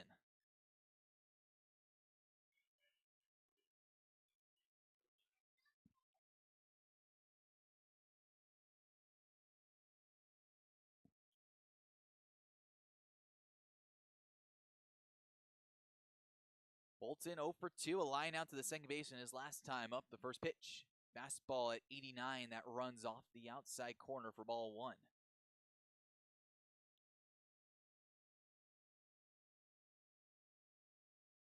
Doubledays will have then that Monday off after the doubleheader. 1-0 pitch is sent foul back to the screen. Count evens up at 1-1. Game 1 will start about 4:30 on Sunday, and Game 2 will start at 6:30, or approximately 30 minutes after the conclusion of Game 1.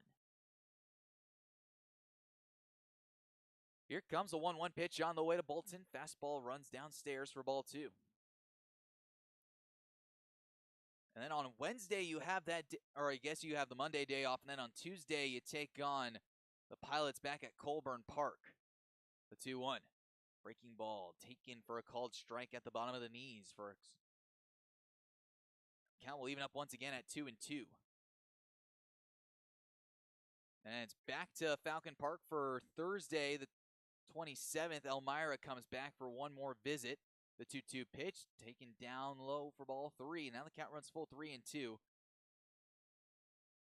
Doubledays will then head to Geneva on Friday the 28th, and then back at home for one very last visit to from the Pioneers on Saturday night. 3-2 pitch, breaking ball misses down low for ball 4, and the entire Lakers infield was already starting to jog off the field. Now gives James Mason an opportunity to bat with 2 away and a runner on. Base hit to lead off the second inning, and then reached on an error by the pitcher. Got to second base on the wide throw. First pitch to James Mason, and fastball runs a bit too tight off. Looks like the shin immediately threw the bat towards the Doubledays dugout and off with the batting gloves. Bolton in at second base on the hit batter. I'll bring up Hal Walker Jr., an 0 for 2 night so far. Reached on an error by the shortstop Kyle Wood, and then struck out looking back in the 4th.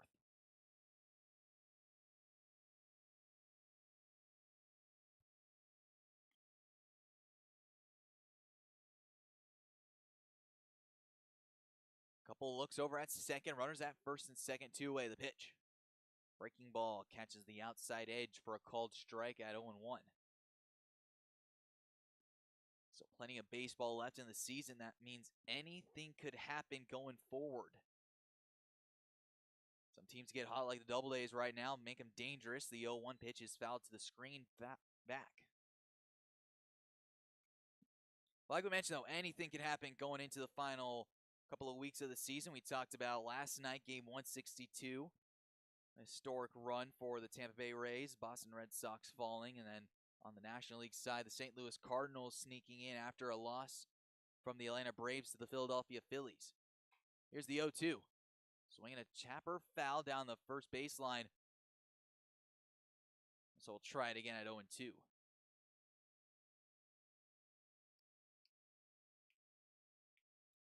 Couple of days off scattered next week, but who knows, because we still might have to make up that Batavia Muck Dogs game that we had on Saturday night that got postponed due to heavy rain in Batavia. Here comes the 0-2. Swinging a line drive down the right field line. That's going to drop in for a base hit and kick away down the line. One runs in to score, and Bolton, Hal Walker Jr. takes the turn. He's going to go to second base, and now James Mason trying to duck around the catcher who was running away from the baseball down the line. Miscommunication between Mattson and James Mason. ends up the Doubledays running into an out. We now go to the top of the 7th inning. The Doubledays got to run back. It's now 6-3.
Picking things up top of the 7th inning in a 6-3 ball game. Austin Miller takes over in relief. The first pitch is a fastball chopped foul. We have a new pinch hitter on for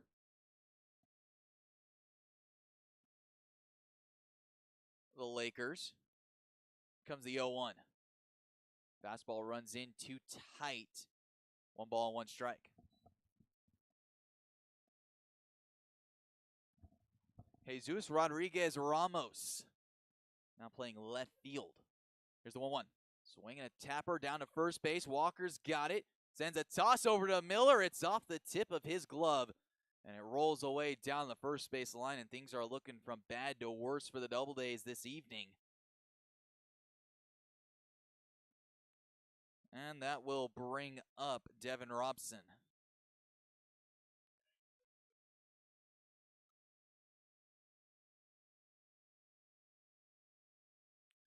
Well, the Doubledays statistically from the 2022 season compared to the 2023 season and the highs this year have certainly been very, very high.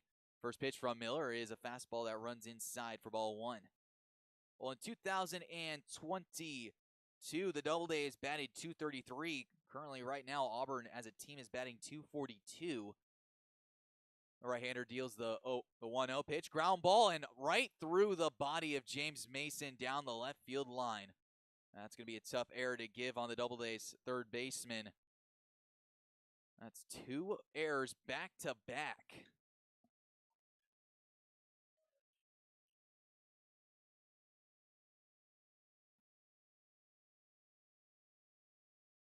So an error by the Doubledays pitcher and then an error by the Doubledays third baseman. Puts runners at first and second with nobody out. For R.J. Murphy, who swings at the first pitch, pops it up, foul. Hal Walker Jr. moves over. He's there to make the catch 1 away. Offensively speaking, still, the Doubledays in 2020 were only able to score 219 runs. In 2023, we have scored 201 runs, and we're certainly going to pass that threshold looking at the way this Auburn offense is structured.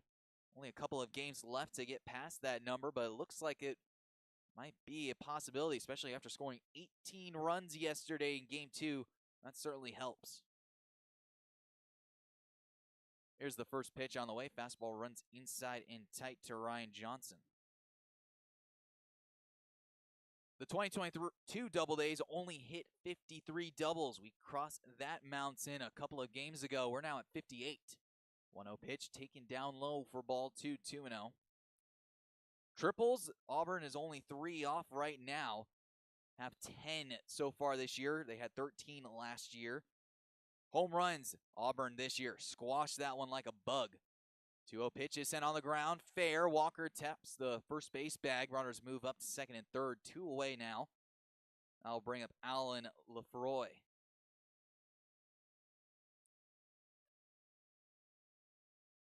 Well, not including these games with the errors-wise because it is a non-league game. Auburn last year struggled defensively, committing 46 errors. A lot better of a season fielding-wise, despite sometimes they're looking like the Doubledays offense, or make that their defense, might I add. Seems like they've had a couple of nights where they struggled to have everything click defensively, but 32 errors this year actually puts them at number 3 in the top 3 fielding percentages in the PGCBL play. Amsterdam and Niagara, the two other teams who only field the baseball a little bit better. That's not by much. It's only a matter of 3 or 4 errors. Here comes a 1-1. Swinging a fly ball into left field. B.J. Banyan on his horse. He's there to make the catch in the gap, and the side is retired. Well, it was a struggle to get out of the inning. Couple of errors surrendered, but then 3 straight outs after that. We now go to the bottom half of the 7th inning. Last ups for the Doubledays. They need 3. It is 6-3 our score.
Last ups for the Doubledays here in the bottom half of the 7th inning. They need to get 3 runs, and it'll start with Emil Sander, Kevin Dolan, and James Musso. 6, 7, and 8 due up against the hard-throwing left-hander for the Finger Lake Lakers, and we're looking towards tomorrow. That's the big one. The Geneva Red Wings come back to Falcon Park. The first pitch to Sander is a high fly ball out to left center field. Center fielder Bookmiller doesn't know where the baseball is. He gets blinded by the lights, and the ball falls in.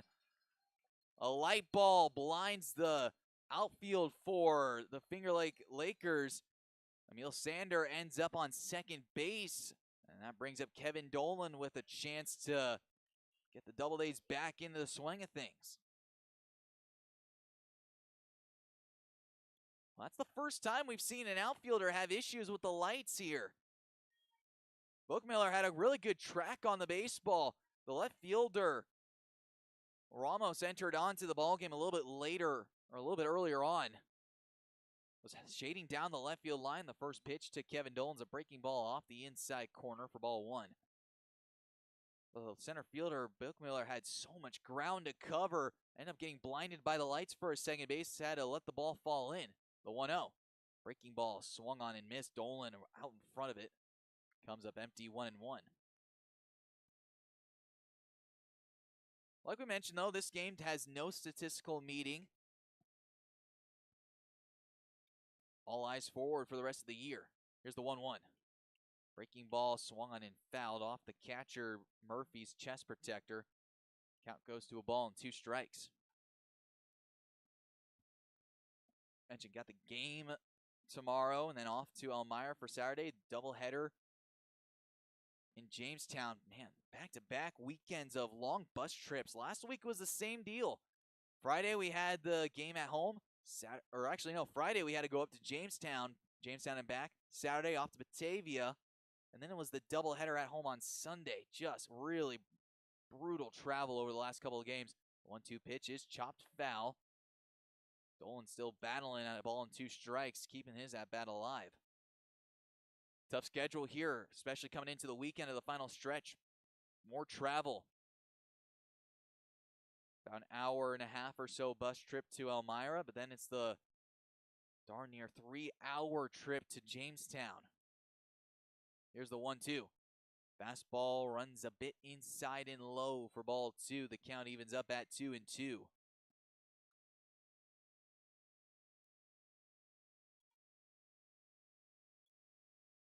Get guaranteed 9 games, maybe a 10th, or maybe even 8 games left on the schedule. Here comes the 2-2.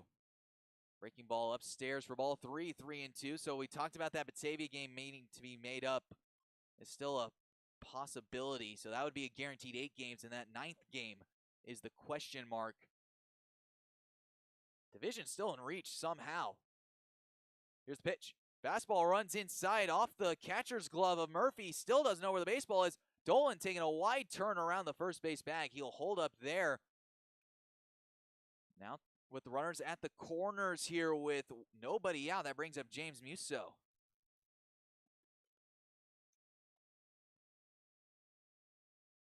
Musso with an RBI single back in the 2nd inning, and then a pop out to the center fielder his 2nd time up.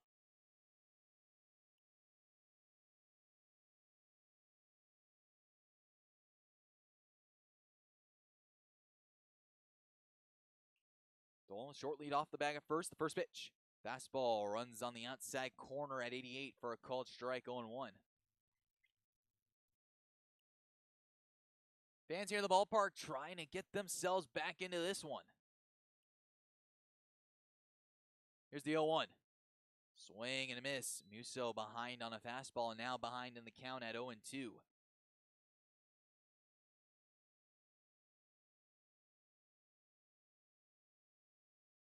Auburn's been able to get it done offensively, getting on base at a 373 clip this year. The 0-2.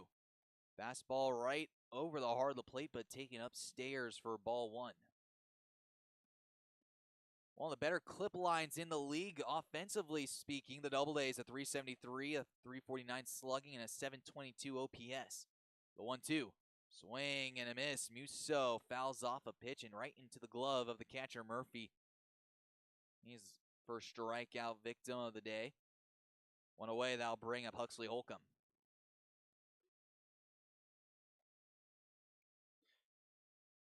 Though the Doubledays last year had 329 hits, certainly a little bit different for Auburn this year.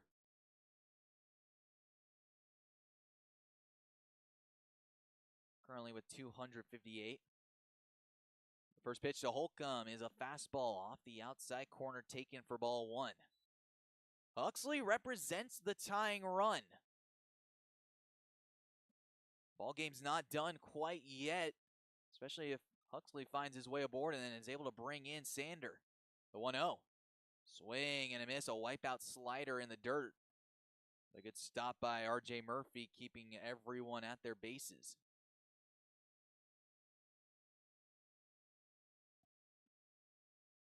.57 local time here inside of Falcon Park. This game started just a tick after 7:03.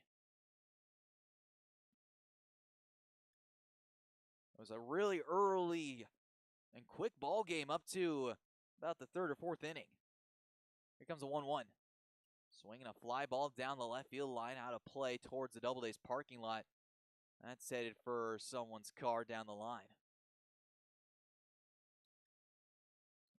Oh, we've already had somebody's windshield broken this year.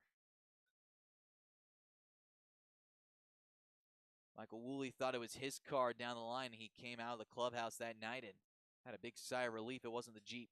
Here's the 1-2. Swinging a jam shot over the shortstop's head. That's going to fall into left field for a base hit. Emil Sander comes across to score. Kevin Dolan reaches second base. Huxley Holcomb gets his first base hit in RBI of the year. It's now a 2-run ball game.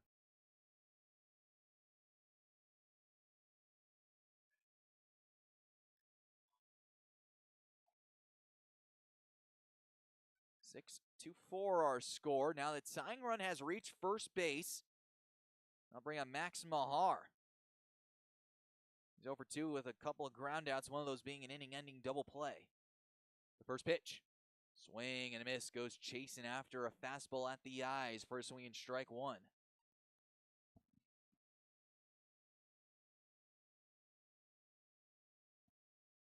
Runners take their leads off of second and first. Here's the 0-1. Breaking ball snaps back over the corner for a called strike 2. BJ Banyan at the top of the order awaits on deck. Here's the left-hander, 0-2 to the plate. Swinging a jam shot down the second base. Matt Hall, a little bobble, still a bobble to throw to first base, not in time. Oh my goodness. Mac Marr is able to leg out an infield single after a bobble by Matt Hall, so it will go down as an E4. The 4th error committed by the Lakers. That puts the tying run all the way to second base. That puts the winning run aboard at first. Now the infield gets called in for the Lakers as the top of the order, and BJ Banyan is due up. I think that's the second time we've seen a routine ground ball hit to a middle infielder, maybe the 3rd time even. And the ball didn't even come out of the throw's hand in time. Carson Gross, the first base coach here in the inning, was very adamant on Mahar being safe at first base. Very emphatical. But now the bases are loaded with 1 away in a 2-run ball game. BJ Banyan has the opportunity to become the hero tonight. It's been a tough one. 0 for 3, a ground out, back-to-back strikeouts. And now has the tying run and winning run on the base pass. Dolan over at third. Holcomb at second. Mahar at first. Here's the left-hander's first pitch. Breaking ball, taken down low for ball 1. The fans were a little more dead coming out of the bottom half of the 6th inning. They have come back alive in the bottom of the 7th inning. Here's the left-hander's 1-0. Swinging a chopper foul down the third base side. 1 ball and 1 strike evens up the count. BJ has not gotten his first RBI yet so far this year, either in exhibition games or in PGCBL play. 3 games, 4 if you count the Syracuse Selcats. 1-1 pitch is sent on the ground over to first base. The first baseman Davis with a bobble. Foot race to the bag, diving in, and he is safe. Kevin Dolan comes across to score. BJ Banyan wins the foot race. It's another error, the 5th one of the ball game for the Lakers. And now the winning run sits at second base. Back-to-back errors. Error number 5 of the ball game. That brings up Logan Kowalski with a chance now. Tying run sits 90 feet away. Here's the first pitch. It's a fastball taken on the inside corner for a called first strike. Yeah, now the fans here have become really vocal and alive. Here comes the 0-1. Fastball taken on the outside corner for a called strike 2. This might be the weirdest ball game of the year. Mark my words on that.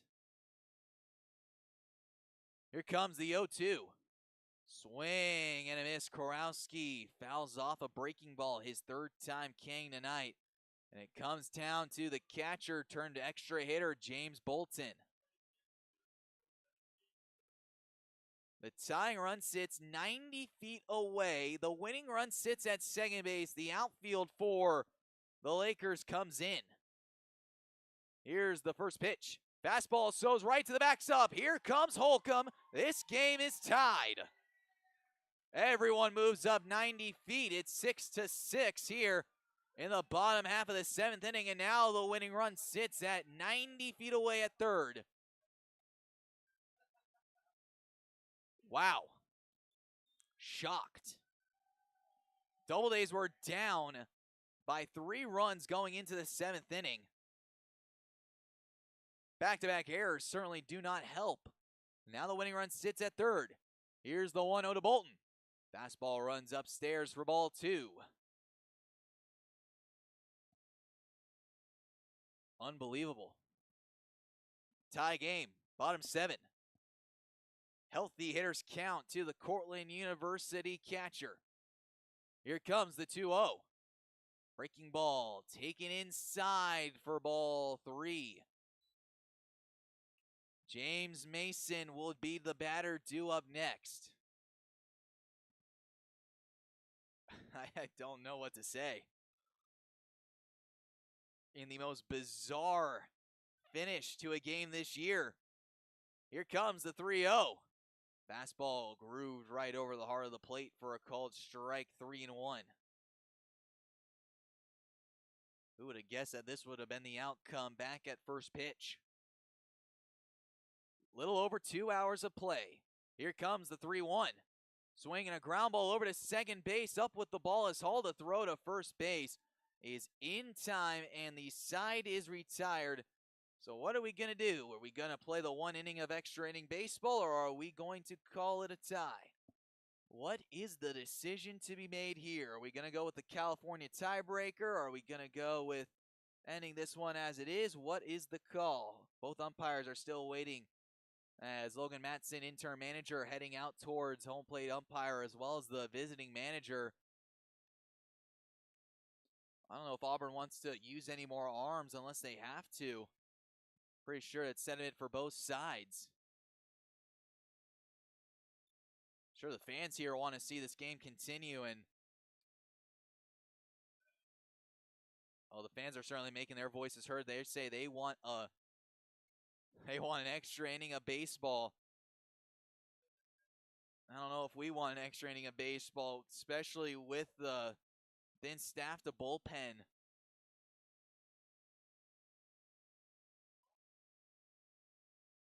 So the only thing we can think about is a runner will be placed at second base in scoring position. The California tiebreaker could be the possibility. Well, both umpires are now talking by the home plate area.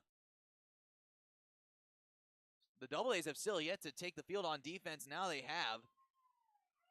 As they're giving the fans what they want, we have, could you believe it? We have free baseball for our second time against an exhibition league team. We'll have the go-ahead run sitting at second base, and it might be just a 1 extra inning affair. So we'll take a quick break here on the Doubledays Baseball Network. We're tied up at 6-6 going into the 8th.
California tiebreaker is in effect here inside Falcon Park. Michael Woolley taking over on the mound for the Doubledays. Fantazi, the lead-off batter, and with the runner at second in Mike Lefroy, we have the California tiebreaker. Both sides will have 1/2 inning to see if they can bring home that runner from second base. And if we don't, we will probably end in a tie in the 8th inning. Here's the first pitch on the way. Fastball runs up and inside for ball 1. 1 ball, no strikes. Bryce Tyndall, now the batter due up for the Lakers. Here's the 1-0. Swing and a miss behind on a fastball at 85 on the outside corner. The count evens up at 1-1. Well, I don't think anybody expected free baseball here tonight. Here's the 1-1. Fastball taken on the outside corner for a called strike 2 at 1-2. Doubledays already have one walk-off win at home. That was against the Cortland Crush a month ago on June 19th. Here's the 1-2.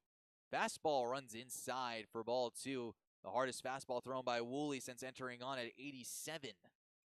The rumor has it he has touched 90 to 92 back at Villanova. Here comes the 2-2.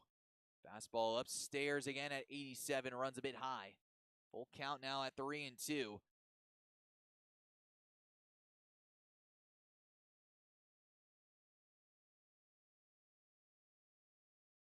Here's the full pound pitch coming home.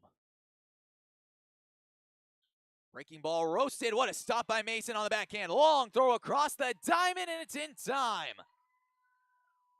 James Mason picks himself up, taking away extra bases and saving the ball game. Keeps the runner held up at second base, and that will bring up Matt Hall. Wow.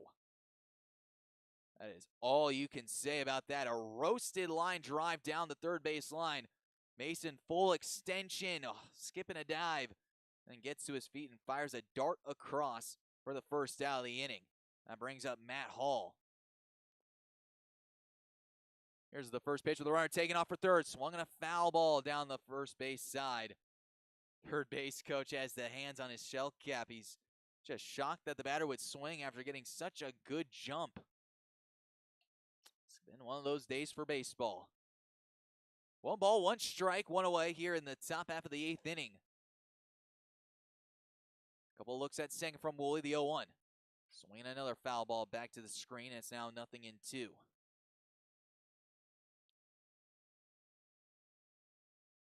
This was once a Doubledays 2-0 lead. 3 runs in the top of the 3rd inning, and then 3 runs in the top of the 5th inning, make it a 6-run game for the Lakers. Here's the 0-2 with the runner taking off again. In the dirt for ball 1, and now in striking distance, 90 feet away, is Alan Lefroy. So now the infield will be drawn up close. Mason will take a couple of steps back to try and get as much range as he can at third. Here comes the 1-2, never mind. As Woolley steps off, now he wants to go to the windup, more comfortable position. Here comes the right-handers. 1-2 pitch on the way home. Swinging a comebacker. What a stop by Woolley. The throw to first base, and it's in time. Ground ball right back up the middle. Swiped his hand, his left glove hand, back around. Is able to stick the baseball back in the glove. Just sending a casual toss over to first base. We have seen it all tonight. Well, the last time I've seen a play like that, Matt Brash on the mound against the Yankees. Ground ball right back up the middle. Caught the runner in between second and third, got 1 away. The first pitch is sent a ground ball over to first base, and it's in time. Michael Woolley escapes the jam with a twirling play up the middle. We now go to the bottom half of the 8th inning, the Doubledays. All they need to do is play a little execution baseball, and they will somehow walk away from this one victorious.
Yeah, I've run out of words here. We're picking up the bottom of the 8th inning if you're just joining us. Wow, what a yo-yo this one has certainly been. Bottom of the 8th inning, James Bolton, the last batter out, is at second base. It'll be James Mason, Hal Walker Jr., and Emil Sander to just get this one done. All the Doubledays need to do is play a little execution baseball, just like in batting practice. Get him over and get him in. Mason will lead us off with Bolton at second. Here's the first pitch on the way. Swinging a line drive fair down the right field line. That is your game winner. Bolton flying around third. He's in to score. James Mason, your game-winning RBI double, sends his helmet to the sky. And look out, here comes the Gatorade bath.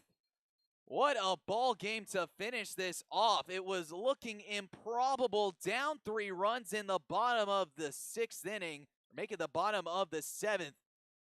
Some defensive plays gets the job done, and now the Doubledays get to celebrate an improbable win coming into the bottom half of the 8th inning. James Mason steals a double down the third base line and then hits the game winner down the right field line. We now are in a 7-game Doubledays win streak, including tonight's game, going into tomorrow against the Geneva Red Wings with a head full of steam, ready to take on whatever challenges lie ahead. Thank you for joining us tonight. The Doubledays somehow pick this one out of the heavens and win by a final score of 7-6. We'll see you tomorrow night.